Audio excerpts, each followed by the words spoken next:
Okay, itong video na to tuturo ko sa inyo kung paano magpalit ng lens ng SJCAM or any other camera. Siguro ganito rin ang principle nila sa pagpapalit. So ito kasi may damage na. Makikita nyo. May damage na siya. Naiwan to sa sa kotse. Ayan o. Naiwan sa kotse, tapos nagkaroon ng on natin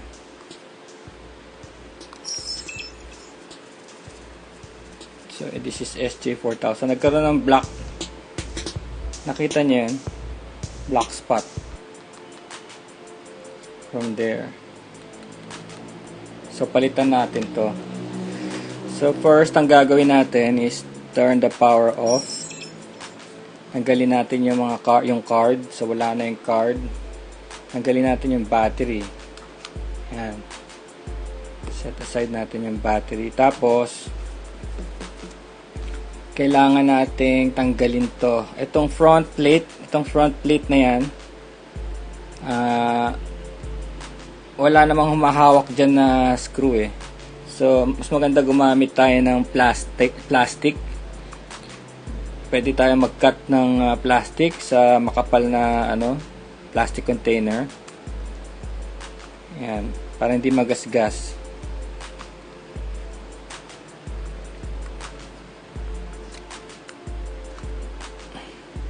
Ayan ganun lang.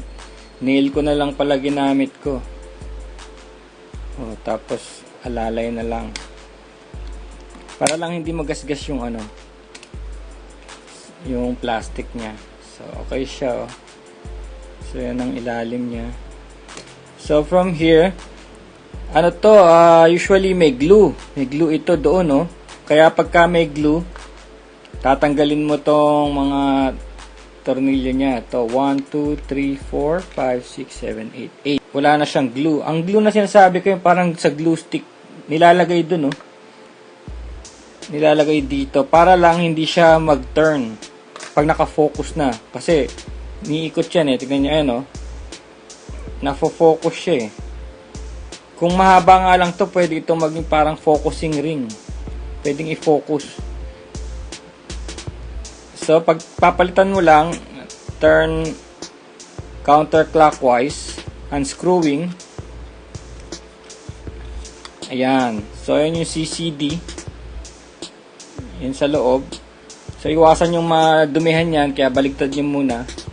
Ito na yung papalitan natin, itong lens na to. As you can see, ayan yung sinasabi ko sa inyo ayan yung sinasabi ko sa inyo yung glue. Ayan,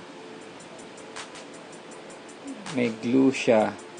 Tapos may guide sa factory. Sinasabi siguro na hanggang dyan lang para more or less makuha mo na yung focus. Kasi ayun yung damage niya. So, third time ko na nagpalit na ito. Alam ko na pwede siya kahit walang glue. So, ito yung replacement lens na mabibili sa Lazada for 350 pesos. Yun. Ganitong packaging niya from Lazada. Tapos may kasama siyang cap. Yan, may kasama siyang cap. Tapos kasama to. Pero hindi naman to kailangan. Ito hindi naman kailangan. Ang kailangan lang natin yung lens. So may lens cap na hindi naman kasya din doon, Yung lens cap para lang sa transportation. Kasi hindi naman din kasya, So pan-transpo lang siya. Ngayon, ito yung replacement natin.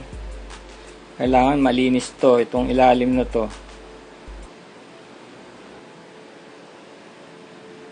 Yan. So pag malinis na, lagay natin agad. So clockwise naman tayo ngayon. Iwasan nating ma-loose thread. Kailangan ayusin natin yung clockwise. Tapos para ma-focus natin to, Wag muna nating ibalik yung cover.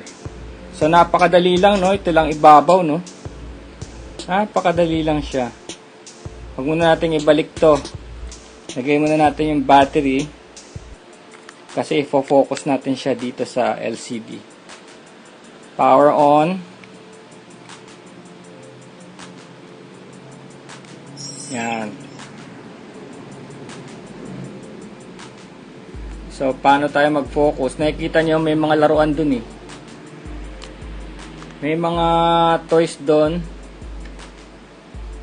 Ang labo, diba? So, i-turn natin hanggang sa makita natin yung mga toys na yon. Siguro mga 1.5 feet. Yan, 1.5 feet. Focus natin yung mga toys. Yan. Nakikita ko na yung mga toys. So yun, pag na-focus na,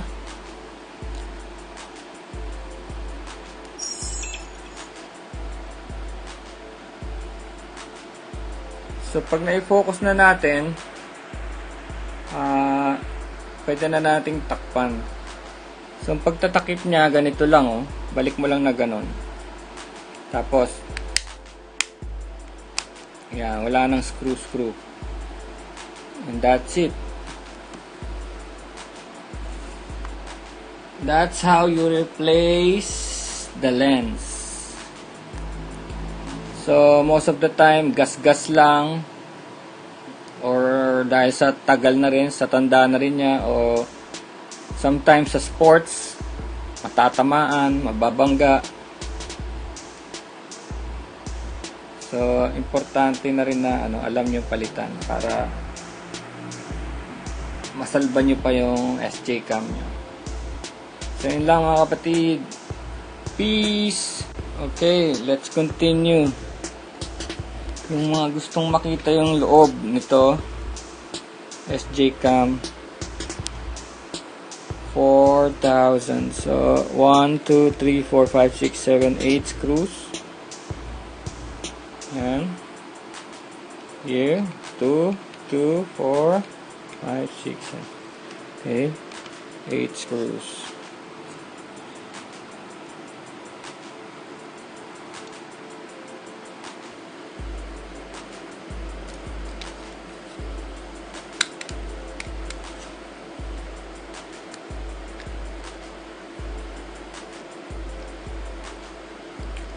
So, ito yung power switch. So, yan. Matatanggal mo siya nang hindi tinatanggal yung lens.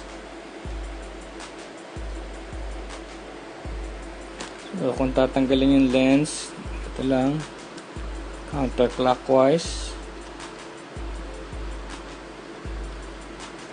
Yan.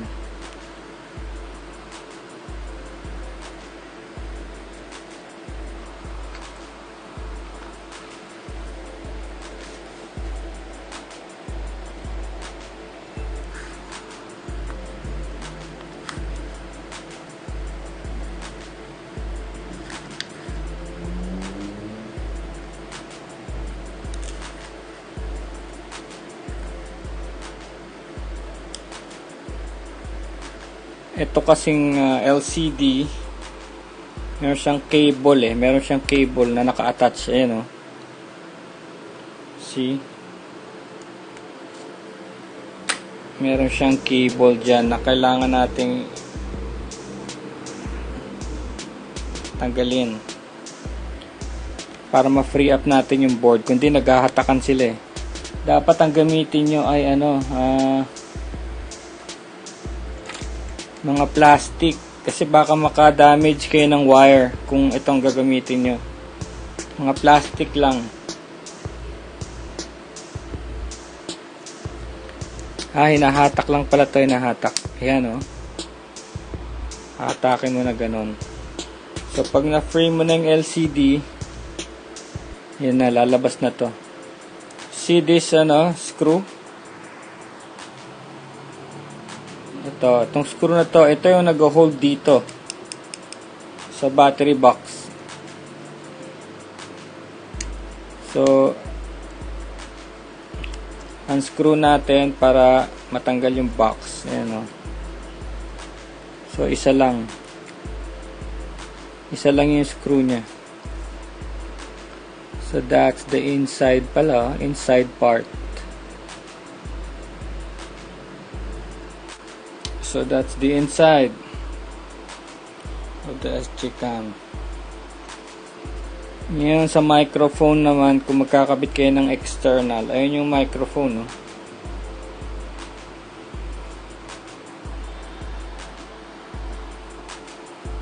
Ito yung microphone. Ngayon, kung gusto nyo gawing external, tatanggalin nyo yan. Tatanggalin nyo sa soldering. Tapos, lalagyan nyo ng wire. Dito, bubutas kayo dito. Para dun ilagay yung wire. Para maging external. So, ganon. Gusto nyo ng microphone na external.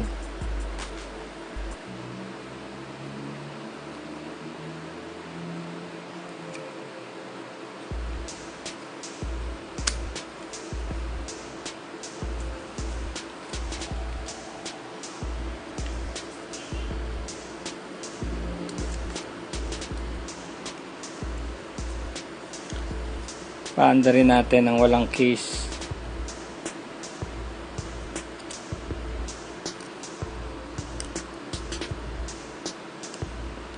Pagbalik naman, yan, oh. Insert nyo lang sa slot nya. Yan, insert nyo sa slot nya. Tapos, drop. Yan. Make sure naka-inline lang, oh. Yan. Paanda rin natin ng walang, walang housing.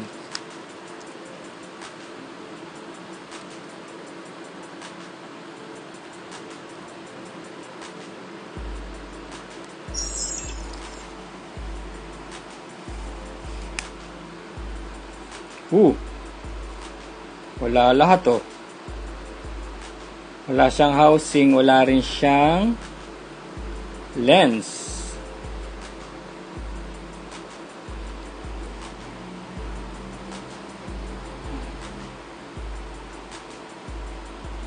Lagyan natin yung lens. Ayan.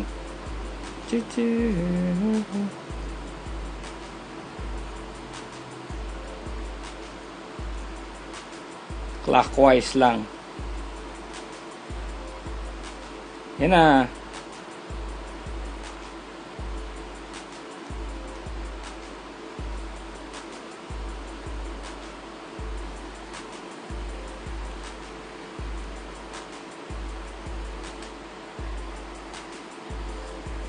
Pwede mo siyang gawing macro.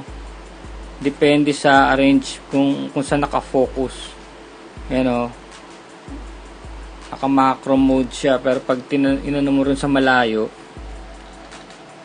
dito okay siya, oh. Pero pag sa malayo, wala, oh. Diba? Hindi siya auto-focus. Ayun lang po. Yun lang ang makikita nyo sa loob ng isang SJCAM 4000.